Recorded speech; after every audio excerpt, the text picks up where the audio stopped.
Oke, selamat pagi. Bertemu kembali dengan saya Eko Aris dari program studi Mekatronika Fakultas Vokasi Universitas Sanata Dharma Yogyakarta.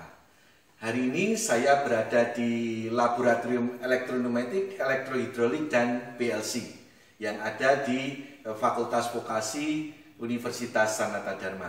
Nah, di belakang saya di sini sudah ada workstation, ya. Kita memiliki 10 workstation yang bisa digunakan untuk praktek mahasiswa, ya, untuk praktek pengendalian sistem elektroneumatik, elektrohidrolik dengan menggunakan hardwire, relay atau menggunakan PLC.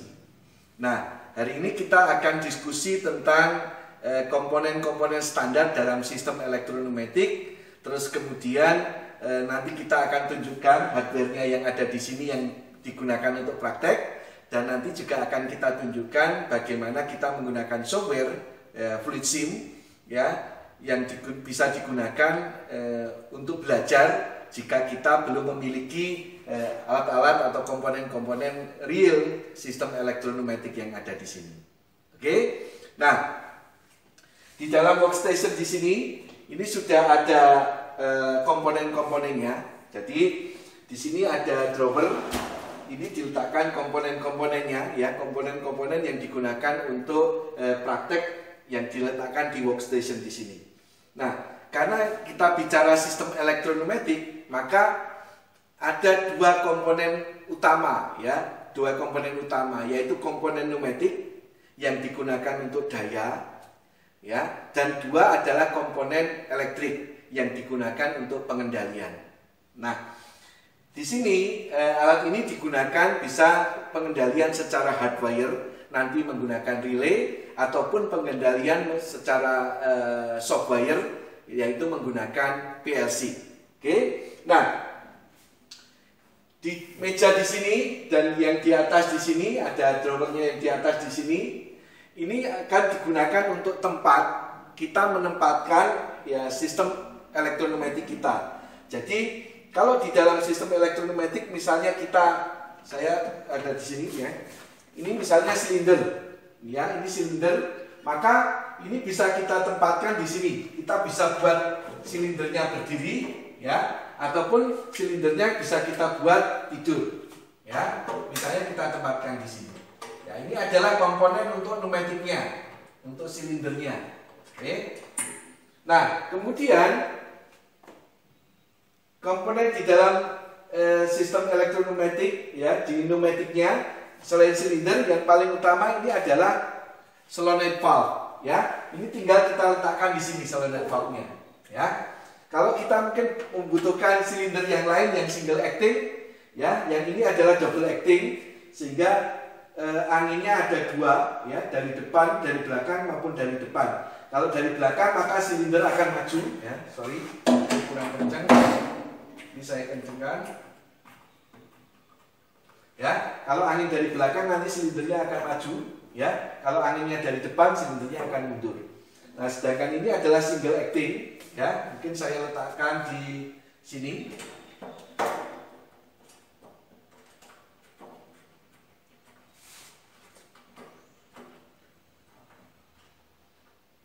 Oke. Nah, di dalam single acting di sini kita membutuhkan yang 3/2, ya, yang 3/2. Mungkin yang ada di sini kita ada di sini ini, ya. Jadi nanti ini adalah 3/2, jumlahnya ada 2 di sini, ya. Ini kita letakkan di sini, ya. Nah, oke, ini adalah solenoid valve-nya. Nah, terus kemudian biasanya di dalam sistem ini kan membutuhkan angin, ya. Karena di sini akan ada banyak sumber, membutuhkan banyak sumber, maka kita butuh terminal di sini, ya. Ini ada terminal yang kita letakkan di sini, di mana di sini nanti sumber angin nanti dari kompresor masuk ke nipple yang besar, gitu, ya. Terus kemudian nanti, ya, ini nanti akan terhubung ke kompresor, ya. Ini terhubung ke kompresor kita. Ya, ini akan terhubung ke kompresor kita. Sedangkan nanti dari terminal di sini, ya, nanti akan dihubungkan ke solenoid ya. Misalnya di sini. Nah.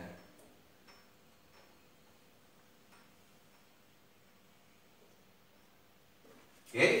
Nah, kemudian dari solenoidnya di sini kita akan hubungkan ke silinder ya. Sedangkan yang di sini ini adalah silinder yang ada di sini, dua kita hubungkan ke depan gitu ya. Terus kemudian kita hubungkan ke belakang. Oke. Gitu. Nah, nanti kalau di sini ada suplai angin ya, bertekanan, nah, maka kalau solenoidnya di sini diaktifkan, dia akan bergeser ya. Kalau gantian yang di sini diaktifkan, dia akan mundur. Nah, untuk bisa merangkai di sini kita membutuhkan gambar rangkaian. Nah, karena sistem elektronumetik ini supaya mudah, ini gambar masing-masing komponen ini digambar menggunakan simbol. Nah, nanti kita akan detail simbol-simbolnya di dalam sistem elektronumetik menggunakan software kita yaitu Fluidsim. Oke, nah di sini ini adalah komponen numetiknya. Nah, sedangkan berikutnya ya, supaya nanti bisa kita kontrol, kita butuh komponen elektrik. Salah satunya ini adalah misalnya kita menggunakan limit switch ya. Jadi nanti kalau silindernya maju, dia akan menyentuh limit switch-nya ya. Dia akan menyentuh limit switch-nya. Nah, nanti tergantung dari kontrol kita kendalinya seperti apa, dia mundur atau bagaimana gitu ya. Nah, limit switch nanti tentunya ada banyak sensor yang lain, juga ada sensor yang lain, ini sensor fotoelektrik yang bisa kita tempatkan untuk mendeteksi maju mundurnya silinder. Ini adalah komponen numetik, jadi kita butuh suplai angin dari kompresor, kita butuh terminal untuk angin gitu ya. Terus kita butuh solenoid valve dan kemudian aktuatornya berupa silinder. Terus kemudian mulai komponen elektrik kita membutuhkan sensor, nah, gitu ya. Kemudian selain ini berarti kita membutuhkan komponen elektrik ya. Nah, komponen elektriknya kita pasang di sini. Misalnya ini adalah tombol. Ya, tombol kita pasang di sini. Ya. Terus kemudian ini relay. Relay kita pasang di sini. Ya. Misalnya ini relay yang lain, kita pasang di sini. Ini kebalik masangnya, ini tinggal dilepas saja. Nah, kemudian jika membutuhkan power supply, nah ini membutuhkan power supply, maka ini adalah power supply-nya. Oke. Nah, ini kita pasangkan di sini. Ini untuk power supply. Ya. Nanti ini kita hubungkan ke listrik. Ya. Kita hubungkan ke listrik. Nah, berarti di sini kita butuh dua sumber daya. Satu adalah elektrik, ya. Satu adalah numetik, ya. Nah, numetik ini nanti akan berfungsi untuk tenaga, mendorong, gitu ya, menggerakkan. Sedangkan elektrik di sini dengan menggunakan relay-relay di sini nanti fungsinya adalah untuk pengendalian. Kita masih punya komponen yang lain, misalnya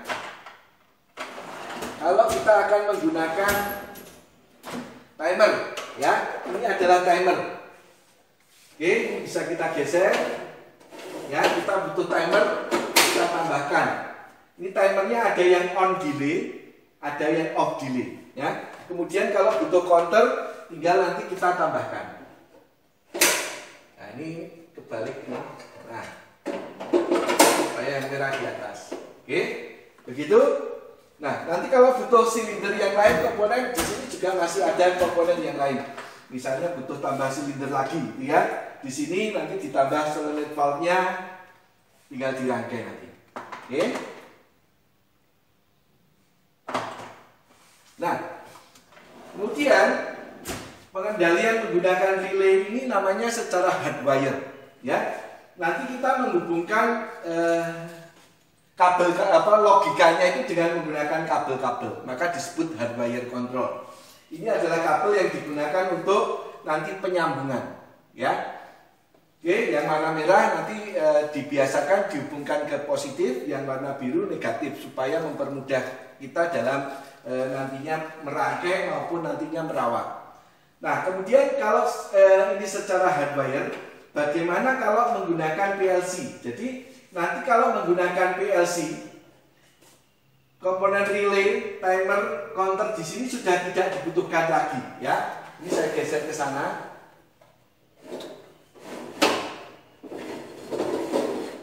Ya. Nah, kita menggunakan namanya PLC. Ya, kita menggunakan namanya PLC. Nah, PLC-nya juga sudah didesain sedemikian rupa sehingga bisa dipasang di sini. Ya. Jadi nanti kalau kita sudah menggunakan PLC, maka komponen relay, komponen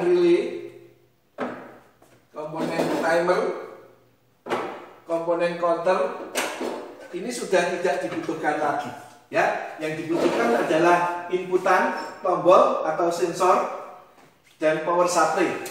Ya, sedangkan ini pneumatiknya sama. Jadi kalau dengan menggunakan ini nanti program itu tidak menggunakan kabel tetapi secara software, karena kita PLC-nya Omron nanti menggunakan software CX Programmer untuk di-download ke PLC dan rangkaian inputnya tombol misalnya gitu ya, outputnya berupa solenoid di sini nanti kita rangkai.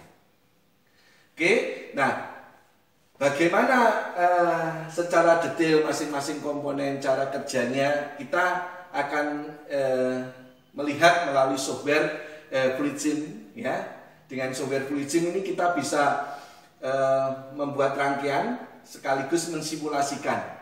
Ya, sebelum nantinya dicoba secara real langsung di dalam sistem yang ada di workstation yang ada di sini. Oke, mari kita belajar komponennya dari software FluidSim.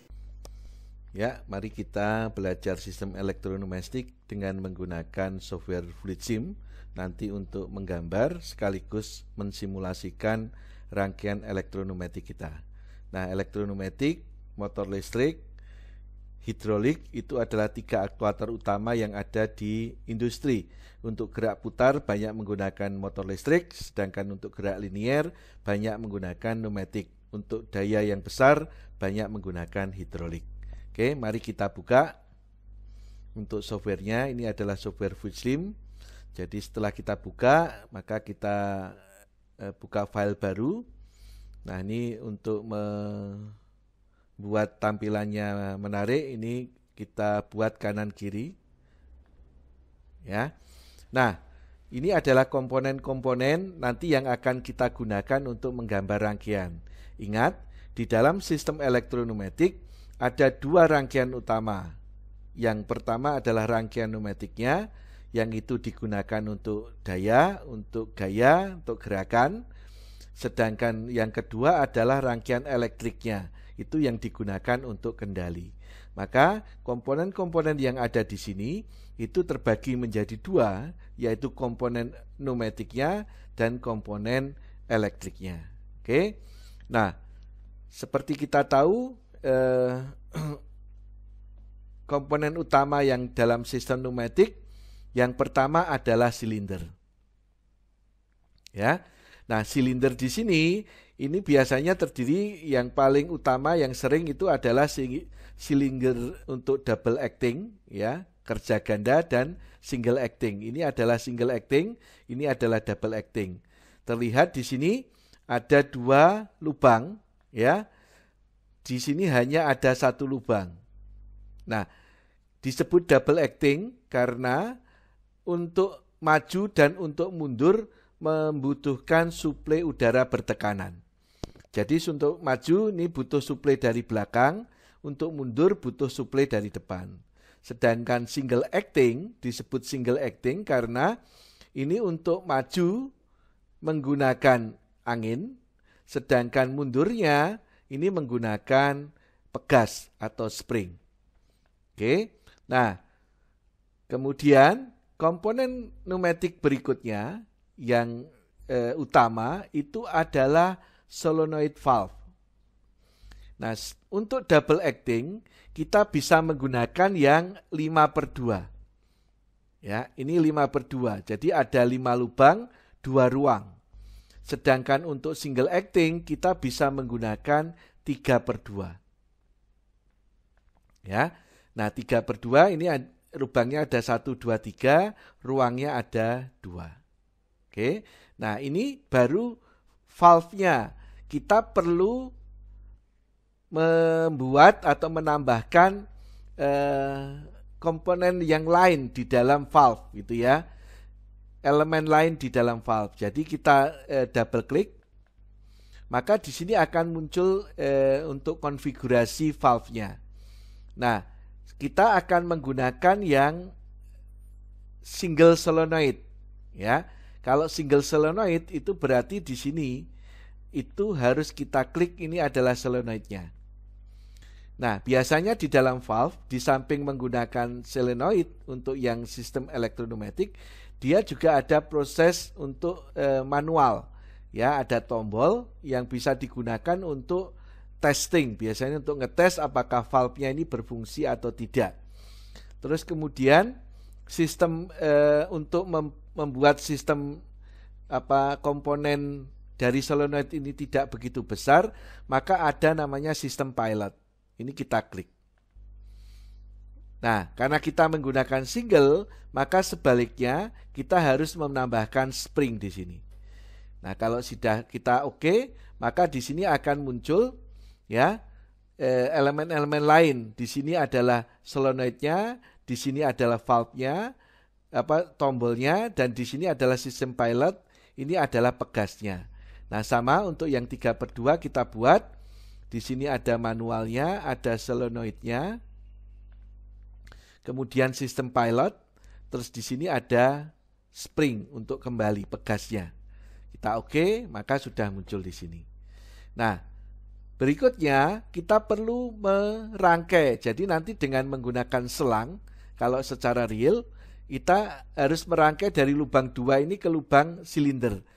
Kalau kita ingin melihat silindernya itu seperti apa, kita klik kanan, kita pilih komponen foto. Ini adalah single acting cylinder. Sedangkan double acting, ini kita pilih, klik kanan, kita pilih klik kanan fotonya. Nah, ini adalah double acting. Ini ada 2 lubang. Memang gambarnya di sini adalah gambar silinder yang ada di sistem pembelajaran. Jadi di sini sudah ada dudukannya yang disesuaikan dengan sistem pembelajaran. Ya, dudukannya ini kalau mungkin di industri ini bentuknya tidak seperti ini, gitu ya. Oke, nah kemudian kalau solenoid valve-nya kita klik, kita lihat dari fotonya. Nah, ini adalah solenoid valve yang 5/2, demikian pula yang lain. Oke, ini tinggal kita rangkai di sini. Ini kita tinggal rangkai 2. Ya, ini kita tinggal rangkai yang 4 ke depan. Oke, nah kemudian untuk sistem pneumatik itu kan butuh udara bertekanan. Nah, ini adalah simbol udara bertekanan dari sebuah kompresor. Ini simbolnya adalah segitiga. Kalau segitiga ini tidak diarsir, maka ini adalah kompresor. Tapi kalau diarsir berarti itu adalah pompa. Ya, berarti adalah pompa yang digunakan untuk hidrolik.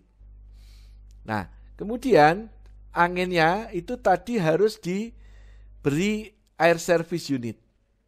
Gitu ya, harus ditambahkan air service unit. Air service unit ini fungsinya nanti bisa kita setting untuk mengatur tekanan anginnya. Ya, nanti bisa kita atur di sini pressure-nya mau berapa bar, gitu ya. Satuannya bar atau MPa atau PSI, gitu ya. Nah, biasanya kita menggunakan bar, yang biasa digunakan di industri adalah 6 bar. Nanti kita set 6 bar, tak oke. Berarti di sini nanti akan disetting udara yang masuk ke sistem itu 6 bar. Nah, kemudian ini kita hubungkan di 1, terus ini yang 1 di sini kita hubungkan ke 1 yang ada di sini. Oke. Nah, kemudian ini harus kita beli silencer ya, bisa bentuknya segitiga ini. Yang nomor 3, jadi untuk peredam. Jadi supaya nanti anginnya, karena angin itu akan dibuang keluar, sehingga perlu diberi peredam sehingga suaranya tidak berisik. Nah, ini untuk sistem pneumatiknya. Ya. Nah, ingat nanti untuk menghidupkan, sebenarnya ini sudah bisa kita simulasikan. Untuk kita simulasikan tinggal kita klik di sini. Ya, start. Nah, maka terlihat di sini yang warna biru itu artinya angin bertekanan.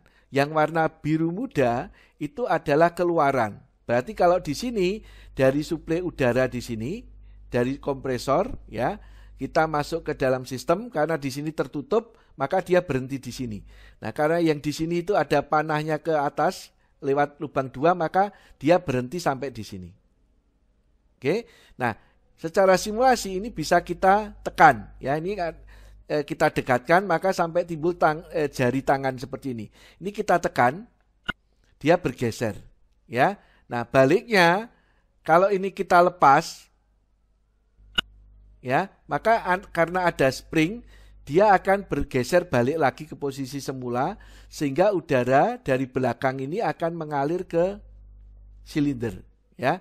Ini kalau saya tekan ya, di sini berarti kan udara dari 1 menuju ke 2 menuju ke belakang, silindernya maju. Nah, sedangkan ini nanti kalau saya lepas ya, kalau saya lepas maka udara yang dari belakang ini akan ruangannya akan balik lagi ke posisinya ke kiri, sehingga dari 2 akan menuju ke panah yang ada di sini, lubang 3 buang ke udara luar. Ya. Ya, Anda lihat, jadi ruangannya sekarang berada yang di kanan. Kalau ini saya tekan, ruangan kiri ini akan bergeser ke kanan. Nah, panah ini menunjukkan arahnya, ya, arahnya udara. Anda lihat. Nah, maka dari sini akan menuju ke atas, silinder maju. Kalau ini saya lepas, maka dari belakang tadi akan menuju ke 2, 3, menuju ke udara luar. Ini adalah untuk single acting. Sedangkan untuk double acting, jika ini saya tekan, ini untuk yang 5/2 yang single solenoid, untuk yang double acting cylinder. Nah, Anda lihat ini, ruangannya yang semula kanan ini sekarang bergantian yang kiri bergeser ke kanan. Ya, dari 1 menuju ke 4, menuju belakang silindernya maju. Ya, kemudian udara dari depan menuju ke 2, menuju ke lubang 3 dibuang ke udara luar. Nah, sedangkan kalau ini saya lepas, ya, maka dari 1 menuju ke 2, menuju ke depan, silindernya mundur, udara yang di belakang dari 4 menuju 5 dibuang ke udara luar. Nah, itu kalau kita simulasikan dengan menggunakan yang tombol mekaniknya yang ada di sini. Nah, bagaimana supaya komplit sistemnya pneumatik dan elektriknya untuk kendalinya? Maka kita butuh komponen elektriknya.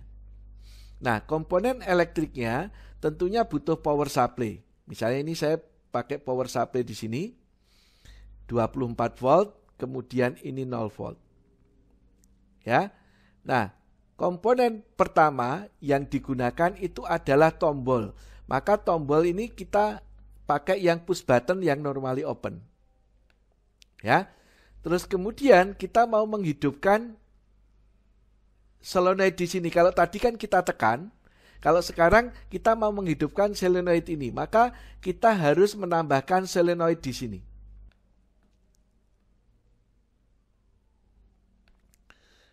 Oke, nah kalau sudah ini tinggal kita hubungkan listriknya. Ini kita tinggal hubungkan di sini, ini supaya lurus. Terus ini kita hubungkan ke 0. Nah, sekarang karena di sini ada 2 solenoid, ya, maka di sini perlu kita beri nama. Satu pun juga harus kita beri nama supaya terlihat konektivitas antara sistem pneumatik di sini dengan sistem elektrik. Ya, di sini kita beri nama. Misalnya kita double klik, maka kita beri nama adalah solenoid 1Y1. Ya. Oke. Maka di sini harus kita beri nama juga, kita double klik 1Y1. Ya, misalnya tombolnya mau kita beri nama start 1 gitu ya. Nah, ini kalau kita simulasikan, kalau tadi kita tekan di sini dia maju, sekarang kita tekan di sini, maka yang terjadi aliran listrik akan mengalir ke solenoid sehingga solenoidnya aktif. Kalau solenoid aktif, dia akan menggeser ruangan yang ada di sini. Maka disebutlah solenoid valve, karena valve-nya di sini untuk menggesernya menggunakan solenoid. Jadi kalau ini saya tekan, ya, Anda lihat silindernya maju. Kalau ini saya lepas, silindernya akan mundur. Oke, nah kemudian kalau seperti ini, kan kita harus menekan terus-menerus. Maka kita untuk membuat sistem, kita bisa menggunakan sistem latching atau penguncian. Ya, untuk yang single acting akan kita buat rangkaian pengunciannya. Maka di sini ada tombol supaya nanti bisa untuk rangkaian pengunciannya. Di sini ada tombol yang normally close. Kemudian menggunakan namanya relay. Ya, ini adalah coil dari relay. Oke, kalau sudah ini kita sambungkan. Ini kita sambungkan. Ini kita sambungkan. Nah, ini kita sambungkan ke sana. Nah, kemudian kita butuh pengunciannya yaitu kontak relay. Maka kontak relay di sini kita butuh pengunciannya. Ini sebagai kunci nantinya. Ini mungkin saya hapus dulu. Saya taruh di agak atas.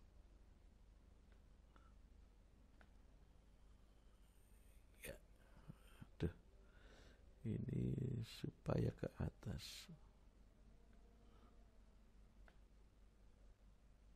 Oke.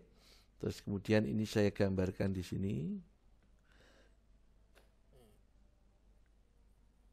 Nah, kemudian kita juga perlu menggambar solenoid yang kedua. Ini adalah solenoid yang kedua. Nah, solenoid yang kedua di sini itu dihidupkan oleh kontak dari relay. Ini adalah kontaknya. Oke. Nanti Anda perlu menggambarkannya dengan bisa lebih rapi ya.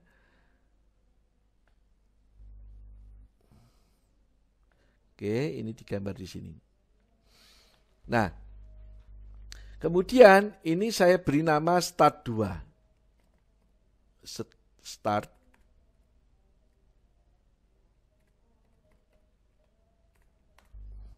Terus kemudian ini stop. Stop 2. Nah, di sini kita beri nama relay K1. Ya. Relay K1 atau kontaktor K1. Nah, di sini ini saya turunkan. Ini adalah relay K1. Maka kalau Anda lihat di sini muncul gitu ya, di sini muncul ya, muncul informasi bahwa kontak normally open relay K1 itu dipakai di baris ketiga. Ya, ini artinya ini koilnya, ini adalah kontaknya di baris ketiga. Maka kalau ini saya beri nama K1, maka akan muncul di bawahnya lagi bahwa kontak relay K1 itu dipakai di baris ke-6, kolom ke-6, gitu ya. Nah, kemudian apa yang harus kita lakukan? Ini yang harus kita lakukan, ini saya geser dulu misalnya gitu supaya nantinya kelihatan di sini. Ya. Ini adalah rangkaian pneumatik. Nah, ini solenoidnya ini dan solenoid ini perlu diberi nama yang sama. Ya, ini misalnya 2Y1. Maka di sini kita beri nama 2Y1. Oke.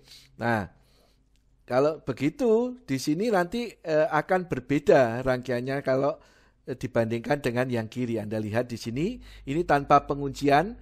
Kalau ini saya tekan, silindernya maju. Kalau saya lepas, silindernya mundur. Kalau di sini, kalau saya tekan, silindernya maju. Kalau saya lepas, nah, silindernya tetap maju. Karena apa? Rangkaiannya sudah terkunci. Jadi kolom 3 ini fungsinya untuk penguncian atau latching. Ya, sehingga tadi kalau seperti ini, listrik mengalir dari 2 menuju ke kontaktor 1 di sini. Tetapi kalau dari 2 ke kontaktor 1 melalui tombol start ini kita buka, nah ini sudah ada penguncian. Karena apa? Yang 3 ini adalah kontaknya dari kontaktor 1. Kontaktor 1 kan hidup sehingga ini menutup. Listriknya mengalir dari 3 menuju ke kontaktor 1. Sehingga kontaktor 1 ini tetap hidup meskipun tombol start dilepas. Nah kemudian ini adalah kontaktornya K1. Ini akan menutup juga karena di relay yang sama gitu ya. K1 ini akan menghidupkan 2Y1, 2Y1 hidup, maka 2Y1 di sini dia bergeser. Nah, kalau ingin mundur ini saya stop. Ya, maka di sini 2Y1 ini akan mati sehingga ruangannya bergeser lagi, maka di sini sistemnya silindernya single acting akan mundur. Oke. Nah, di situ bisa untuk mempermudahkan bisa kita beri nama misalnya dengan menggunakan tag di sini ya.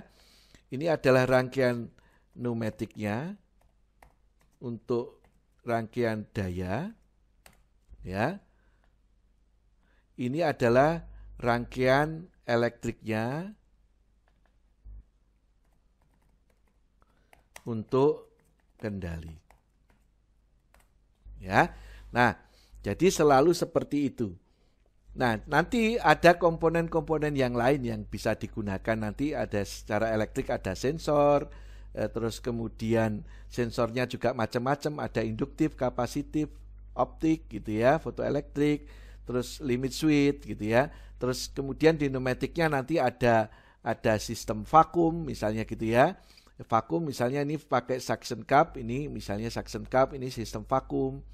Terus kemudian ada flow control ya, flow control valve. Nanti kita cari komponennya yang digunakan untuk flow control valve. Nah, misalnya ini flow control valve misalnya ini ya, supaya nanti ini bisa kita setting misalnya 50% supaya silindernya nanti berjalannya pelan dan sebagainya. Gitu ya. Nah, ini bisa dieksplor komponen-komponen yang ada di sini, termasuk untuk elektriknya ini ada counter, ini ada timer yang off delay, ini ada timer yang on delay. Kita bisa set di sini timernya mau berapa detik, misalnya ini timer 1, ya. Dan sebagainya. Nanti tinggal kita rangkai di dalam sistem kita sehingga sistem kita akan berjalan sesuai dengan yang kita inginkan.